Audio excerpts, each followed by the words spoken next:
சந்தியா அப்படிங்கிறது பொதுவா காலையும் மாலையும் சந்திக்கிற நேரம் சந்தியா அப்படிங்கிறது. இது ஒரு அர்த்தம். சந்தியான்னு ஒரு தேவி இருக்காங்க, இந்த பொழுதுக்கான தேவதை, அதனாலையும் அது சந்தியா.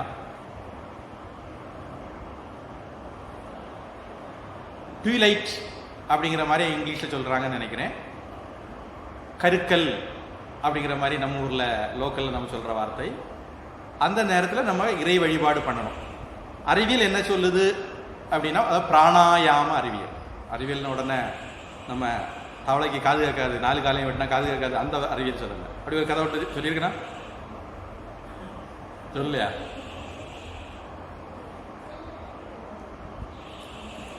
சில ஒரு சௌகரியம் உங்களுக்கு எல்லாம் பாடம் எடுக்கல. என்னன்னா, சொன்னதே நான் திருப்பி சொல்லலாம், ஏன்னா நீங்க மறந்துருப்பீங்க. ஒரு சயின்டிஸ்ட் ஆராய்ச்சி பண்ணணும்னு கிளம்புனார், மாடர்ன் சயின்டிஸ்ட் அது சொல்லிக்கிடுவோம். அப்போ அவர் என்ன பண்ணார், ஒரு தவளைக்கு ட்ரைனிங் கொடுத்தார். ஜம்ப் அப்படின்னு சொன்னா அது துள்ளணும். நல்ல பயிற்சி கொடுத்து அவர் ஜம்ப்னா அது துள்ளும். அப்போ பயிற்சி எல்லாம் முடிச்ச உடனே ஆராய்ச்சி தொடங்குது. முதல்ல ஜம்ப் அப்படின்னாரு, தவளை துளிச்சது. அடுத்ததுக்கு முன்னங்காலில் ஒன்று அறுத்தார், அறுத்துக்கிட்டு ஜம்ப் அப்படின்னாரு, அது கொஞ்சம் குறைவா துளிச்சு. அது இன்னொரு முன்னங்காலையும் அறுத்தார், அப்புறம் ஜம்ப் அப்படின்னாரு, கொஞ்சம் குறைவா துளிச்சு. பின்னங்காலில் ஒன்று அறுத்தார், ஜம்புன்னாரு, ரொம்ப கொஞ்சமா துளிச்சுது. 4வது காலையும் அறுத்தார், ஜம்ப் அப்படின்னாரு, அது துள்ளவே இல்லை. அதில் ஆராய்ச்சி முடிவு என்ன? Experiment, observation, inference. இன்ஃபரன்ஸ் என்ன அப்படின்னா, தவளைக்கு 4 காலையை வெட்டினால் காது கேட்காது. இதுதான் இன்னைக்குள்ள சயின்டிஸ்ட்.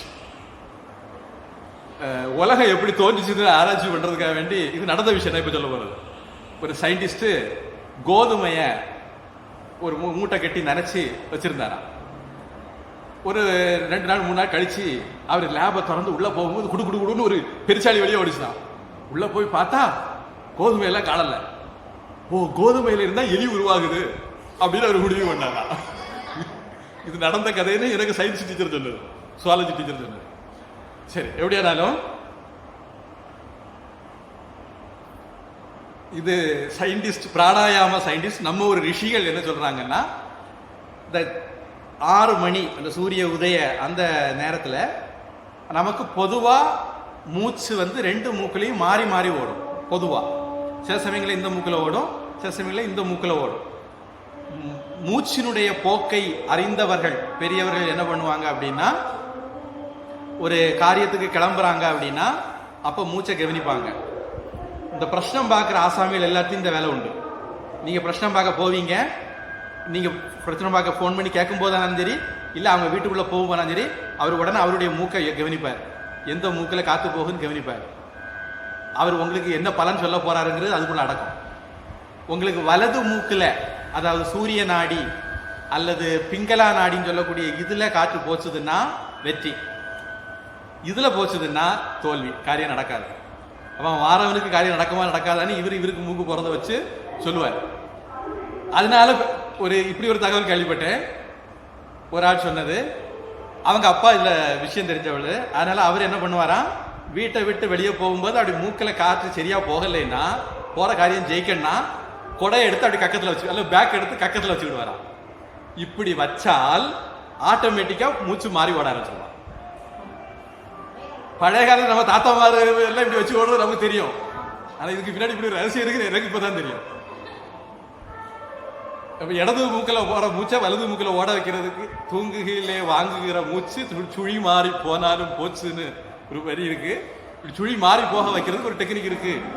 அது மாதிரி ஒருத்தர் உங்களை சண்டைக்கு வராருன்னா அவரை எந்த திசையை பார்த்து விடணும், நீங்க எந்த திசையை பார்த்து நிக்கணும் அப்படிங்கிறது எல்லாம் கூட இருக்கு. நீங்க ஜெயிக்கணும்னா இந்த முறையெல்லாம் கடைபிடிக்கணும்.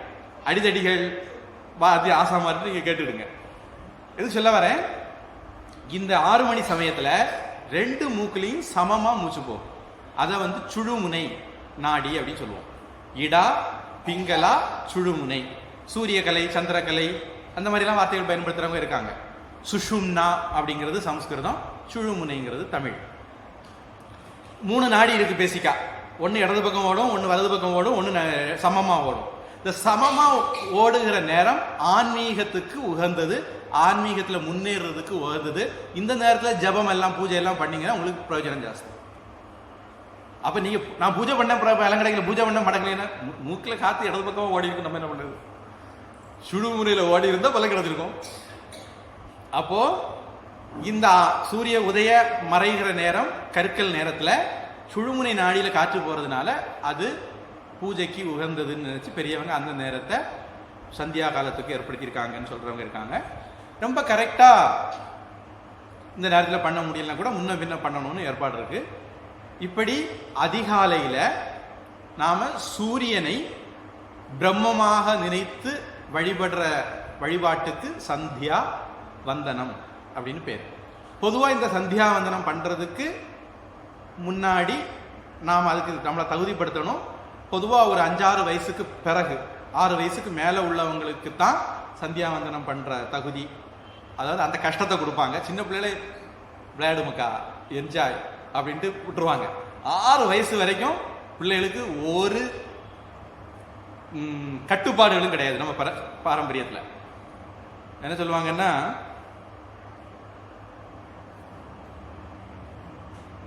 ராஜவத் பஞ்ச வருஷாணி, 5 வருஷம் ராஜா மாதிரி பிள்ளைய வளர்த்தணும்.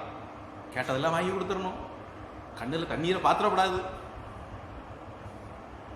5 வயசு வரை ராஜவத் பஞ்ச வருஷாணி. தச வருஷாணி தாடையே, அப்புறம் ஒரு 10 வருஷம் அடி நொறிக்கிறது. 5லிருந்து 15 வரை 10 வருஷம் அடி நொறிக்கிறது. அடி நொறிக்கிறது தேவைப்பட்டா சொல்லிப்பாரு, தள்ளிப்பாரு, தள்ளி கலந்து இருக்கு. அதனால 15 வயசு வரைக்கும் பிள்ளைய அடிச்சு வளர்க்கணும்னா வளர்த்துக்கலாம், அடிச்சுதான் வளர்க்கணும்னு கிடையாது. பொதுவாக அடிச்சு வளர்க்கறது நம்முடைய ஒரு கையாளாகத்தனம், பெற்றோருடைய கையாளாகத்தனம். சில சமயங்கள்ல சில பிள்ளைகளுக்கு விஷயத்துல அடி செய்கிற உதவி அண்ணன் தம்பி செய்ய மாட்டான். அதனால தேவைப்பட்ட அடிச்சுக்கிடலாம். தச வருஷாணி தாடையே, 15 வயசு வரையிலும், 5க்கு பிறகு 10 வருஷம் தேவைப்பட்ட அடிச்சுக்கிடலாம். இந்த 10 வருஷம் நீங்க பிள்ளைய வளர்க்குற வளர்ப்புல தங்க கம்பியாட்டம் அவன் வளரணும். அந்த 15 வயசுக்கு பிறகு நீங்க அவனுக்கு சொல்ல வேண்டிய அவசியமே இல்லை. அவனே எப்படி நடக்கணும் அப்படித்தான் நடப்பான். அப்படி இந்த ப்ரோக்ராம்டு ரோபோ மாதிரி மாறிடுவான். தண்ணி அடிக்க மாட்டான், சிகரெட் பிடிக்க மாட்டான், போதைப் பொருள் ஸ்டாலின் கொடுத்தா கூட குடிக்க மாட்டான். அப்படி நல்ல தங்க கம்பியாக மாறிடுவான். 15 வயசுக்கு பிறகு உங்க பிள்ளைங்க நீங்க கவலைப்படவே தேவை இருக்கக்கூடாது. அப்படி இந்த 10 வருஷத்துல வளர்த்தணும். 15 வருஷத்துக்கு பிறகு முழு சுதந்திரம் கொடுத்தணும்.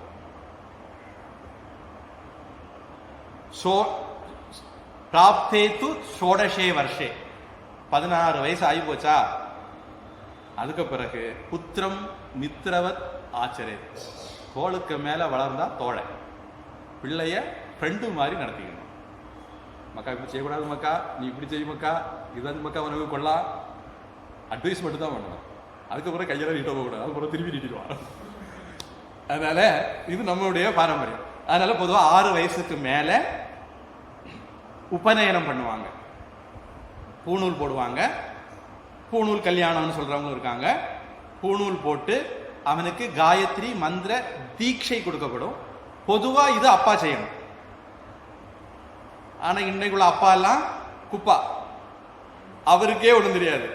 அதனால என்ன பண்ணுவாங்க, புரோகிதரை கூப்பிட்டு அவரு அப்பாட்ட சொல்லி இன்னைக்கு கல்யாண வீட்டில் பண்ணது மாதிரி மந்திரத்தை சொல்ல சொல்ல மற்றவங்க கேட்டு தப்பா சொல்லுவாங்க.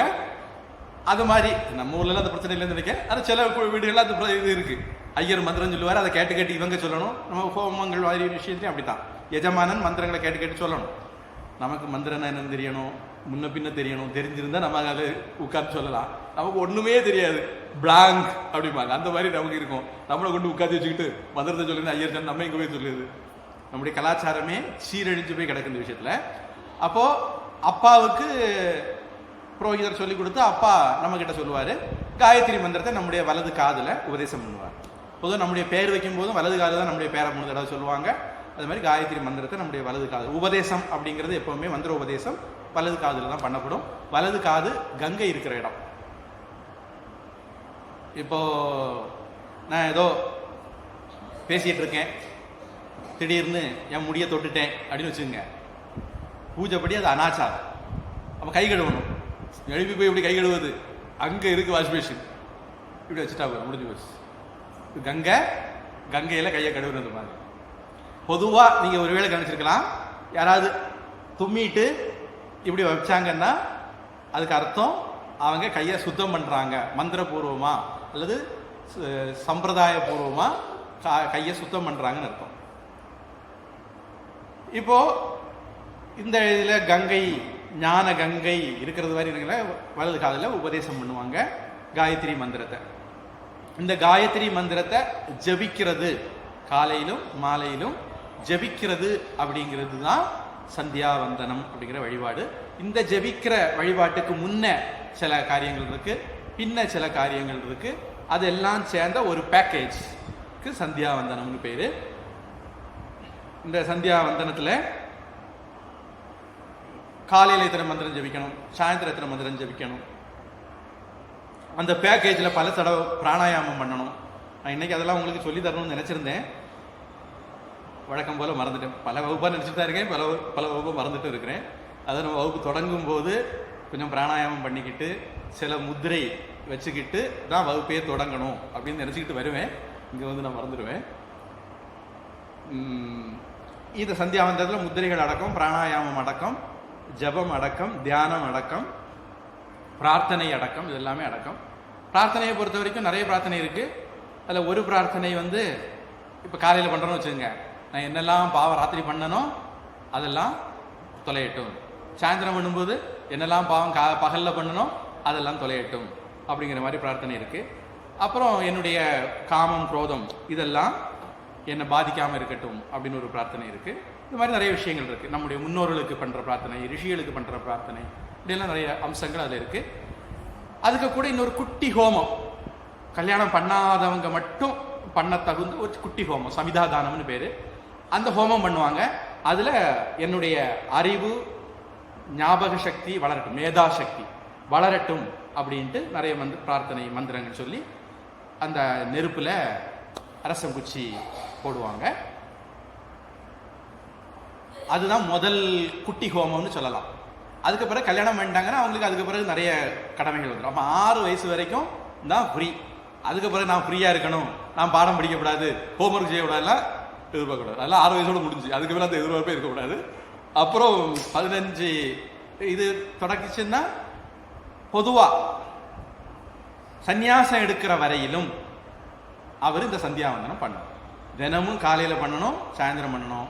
இது ஸ்ரௌத்த சந்தியாவந்தனம் சொல்லுவாங்க. நடைமுறையில் இன்னும் ஒரு சந்தியாவந்தனம் இருக்கு. அவங்க என்ன பண்றாங்கன்னா, முற்பகலும் பிற்பகலும் சந்திக்கிற நேரம்னு ஒரு கணக்கு எடுத்து உச்ச வேளையில, அதாவது இந்த நேரம் ஒரு சந்தியாவந்தனம் பண்ணணும் அப்படிங்கிற மாதிரி சொல்றவங்க இருக்காங்க. பயிற்சி பழக்கத்திலையும் அது இருக்கு. அதை ஸ்மார்த்த சந்தியாவந்தனம் அப்படின்னு அதை சொல்லுவாங்க. காலையிலையும் சாயந்தரம் பண்றது ஸ்ரௌத்த அல்லது வைதிக சந்தியாவந்தனம், இது ஸ்மார்த்த சந்தியாவந்தனம் சொல்லுவாங்க. இப்படி 3 வேளையும் சந்தியாவந்தனம் பண்ணுவாங்க. 3 வேளையிலும் எத்தனை நம்பர் ஜெபிக்கணும் அப்படிங்கிறது இருக்கு. பொதுவாக இந்த உபநயனம் பண்ணும்போது பூணூல் போடுவாங்க, குடுமி வைப்பாங்க, அப்புறம் மந்திர தீட்சை தருவாங்க. இப்போ இதெல்லாம் சேர்த்து இந்த மொத்த பேக்கேஜுக்கு சந்தியா வந்தனம் அப்படின்னு பேர். இந்த பக்கத்தில் எனக்கு தெரிஞ்சு இந்த மாவட்டத்தில் ஒரு பழக்கம் இருக்கு, சந்தியா நாமம் சொல்றது அப்படி ஒரு பழக்கம் இருந்தது. எதுக்கு நம்ம சந்தியா நாமம் சொல்றது ஒரு பழக்கம் இருந்தது. ராம ராம ராம ராம ராம ராம பாகிமாம் அப்படிங்கிறத சொல்லுவாங்க. காலையிலையும் சாயந்தரம் விளக்கேற்றி சொல்றதுன்னு இருந்தது. அப்புறம் காலையில் உறக்க எழுப்புற லேட்டானதுனால சாயந்தரம் மட்டும் சொல்ல ஆரம்பிச்சாங்க. இப்போ சாயந்தரம் சொல்றாங்களான்னு தெரியல.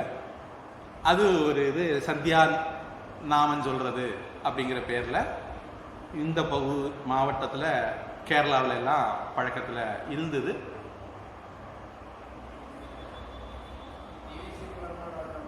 டிவி சீரியல் வந்ததுனால அதெல்லாம் போச்சு. அது இல்லைங்கிறதுக்கு காரணம் சொல்றாரு. பல காரணம் இருக்கு. நமக்கு யாருக்கும் ஒரு உறுதி நம்முடைய பண்பாடுகளை நாம கடைபிடிக்கணும் அப்படின்னு உறுதி இல்லை. அதுதான் முதல் காரணம் அப்படின்னு நான் நினைக்கிறேன். உங்களுக்கு நீங்க அப்படிலாம் கஷ்டப்படக்கூடாது அப்படிங்கிறக்காண்டி ஜியோ டிவிக்காரங்க என்ன பண்றாங்க தெரியுமா? அந்த ஜியோ போன்காரங்க அவங்க ஜியோ டிவின்னு ஒரு ஆப் கொடுக்காங்க. அந்த ஆப்ல நீங்க ஒரு வாரத்துக்கு முன்னாடி உள்ளதெல்லாம் பார்த்துக்கலாம். அவன் ரெக்கார்டு பண்ணி வச்சிருப்பாங்க. அதனால நீங்க சத்தியா காலத்துல தவற விட்டா கூட பின்னாடி பார்த்துக்கலாம். நான் அப்புறம் எனக்கு தெரிய வந்தது, டிவிக்காரங்களே ஒரு சீரியலை ராத்திரியும் போடுவாங்க, அடுத்த நாள் காலையும் போடுவாங்க. ராத்திரி மிஸ் பண்ணா அடுத்த நாள் காலைல பார்த்துக்கட்டும் அப்படின்ட்டு. அதனால நீங்க சந்தியாவந்தனம் பண்ணட்டுன்னு அவங்களுக்குன்னு எவ்வளவு அக்கறை பாருங்க. ஏன்னா நீங்க கரெக்டா சந்தியாவந்தனத்தை பண்ணுங்க. டிவி சீரியல் மிஸ் பண்ணா அடுத்த நாள் பண்ணிக்கலாம். ஒருத்தர் சொன்னார், வீட்டில் கிரிக்கெட் பார்த்துட்டு இருந்தாங்க. அடுக்கலையில் அடுப்பில் ஏதோ வச்சுட்டு வந்துட்டாங்க, தீஞ்சு போச்சு. அப்போ வீட்டுக்காரர், ஏய் அடுப்பில் தீஞ்ச வாடை வருது, போய் என்னன்னு பாரு அப்படின்னு. நீ இப்படி வந்து உட்காந்து டிவிக்கு முன்னாடி உட்காந்துருக்க. அதில் வீட்டம்மா சொன்னாங்களா, கரிக்கெட்டு போனா வரும், கிரிக்கெட்டு போனா வருமா அப்படின்னு.